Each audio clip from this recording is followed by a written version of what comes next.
সারদা দেবী ও শ্রী স্বামী বিবেকানন্দ চরণে প্রণাম নিবেদন করে আমি আমার পাঠ শুরু করছি।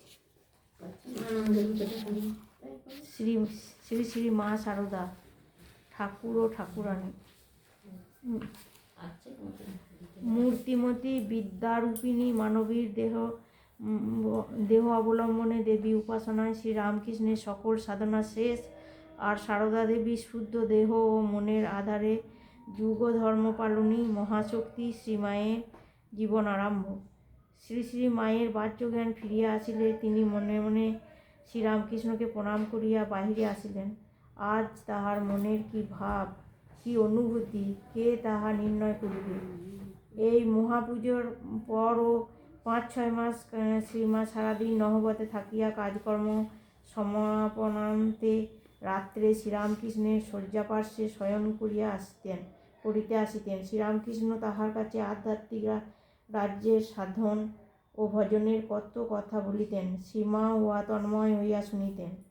এই সকল প্রসঙ্গ করিতে করিতে শ্রীরামকৃষ্ণ মন তদনুযায়ী উচ্চভূমিতে চলিয়া গিয়াছে। সমাধিমগ্ন হইলে শ্রী শ্রী মা পূর্ব শিক্ষা অনুযায়ী দেবদেবীর নাম শুনাইয়া তাহার সমাধি ভাঙাইতেন। এইভাবেই চলিয়াছে। একদিন রামকৃষ্ণ লক্ষ্য করিলেন, রাত্রে প্রায় সারাক্ষণই শ্রী শ্রী মাকে সচকিত থাকিতে হয়। তিনি মোটেই ঘুমাইতে পারেন না। অতঃপর শ্রীরামকৃষ্ণেরই নির্দেশে শ্রী শ্রী মা নহবতে বিশ্রাম করিতে যাইতেন। নহবতের নিচের তলায় ছোট ঘরখানিতে সারাদিন কাটাইয়া শ্রী শ্রী মায়ের খুবই কষ্ট হইত, শরীরও ভালো থাকিত না। লজ্জাশীলা দেবী দিনের আলোয় বাহির হইতেন না। বহুদিন পর্যন্ত মন্দিরের কর্মচারীরাও জানিত না যে চন্দ্রমণি দেবী ছাড়া ওখানে আর কেহ থাকেন।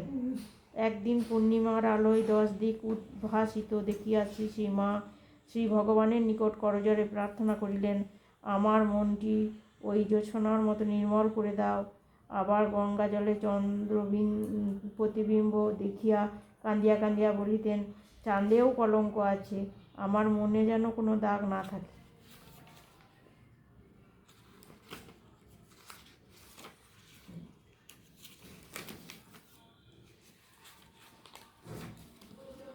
প্রায় 1.5 বৎসর দক্ষিণেশ্বরে শ্বশুর ঠাকুরানী ও পতিদেবতার সেবায় নতুন করে জীবনের আস্বাদ লাভ করিয়া পূজার পর শ্রী শ্রী মা কামারপুকুর হইয়া জয়রামবাটি পৌঁছিলেন ও জননীর সেবায় আত্মনিয়োগ করিলেন। বহুদিন পরে স্বামীর নিকট হইতে প্রত্যাগত কন্যাকে কাছে পাইয়া শ্যামাসুন্দরী খুবই আনন্দিতা হইলেন, কিন্তু মাঝে মাঝে দুঃখ করিয়া বলিতেন, আহা, মেয়েটির কি কপাল, এত বড়টি হলো, এখনও মা ডাক শুনলনি। শ্রীরামকৃষ্ণের এই কথা শুনিয়া পরে বলিয়াছিলেন, ও এত মা ডাক শুনবে যে তার জ্বালায় অস্থির হয়ে উঠবে। সুখে দুঃখে আরও কয়েক মাস কাটিয়া গেল। শ্যামাসুন্দরীর সংসারে এক বিষম বিপদপাত হইল। দরিদ্র পরিবারটিকে অকুল সাগরে ভাসাইয়া রামচন্দ্র পরলোক গমন করিলেন। মাতা ও কন্যা একযোগে কত কাঁদিলেন, কিন্তু নিষ্ঠুর সংসার শোক করিবার অবসর নাই। এতগুলি ছেলে মেয়ে, কে ইহাদের দেখিবে, কে তাহাদের মুখে অন্ন যোগাইবে? দারিদ্র্য তাহার করাল মূর্তিতে শান্তির কুটিরখানি ছায়া ফেলিল। শ্যামাসুন্দরীর শরীর বেশ সবল ছিল। তিনি সংসারের সকল দায়িত্ব মাথা পাতিয়া লইলেন। শ্রীমাও এই চরম বিপদের দিনে শান্ত সাহসে তাহার পাশে দাঁড়াইয়া জননীর পরিশ্রম যথাসম্ভব লাঘব করিবার চেষ্টা করিতেন। জমি জমা হইতে যে সামান্য আয় হইত, দেখাশোনার অভাবে তাহা হ্রাস পাইতে লাগিল। ছেলেগুলি ছোট, তাহাদের কিছু করিবার বয়স হয় নাই। উপায়ান্তর না পাইয়া শ্যামাসুন্দরী প্রতিবেশীদের ধান ভানার কাজ লইলেন। শ্রী শ্রী মাও তাকে সাহায্য করিতেন। তদুপরি ভাই বোনগুলির দেখাশোনা করিয়া এবং সরলা বিপন্না জননীকে সময়োপযোগী পরামর্শ দিয়া তিনি এই বিপদ কাটাইয়া উঠিতে তাহাকে যথেষ্ট সহায়তা করেন।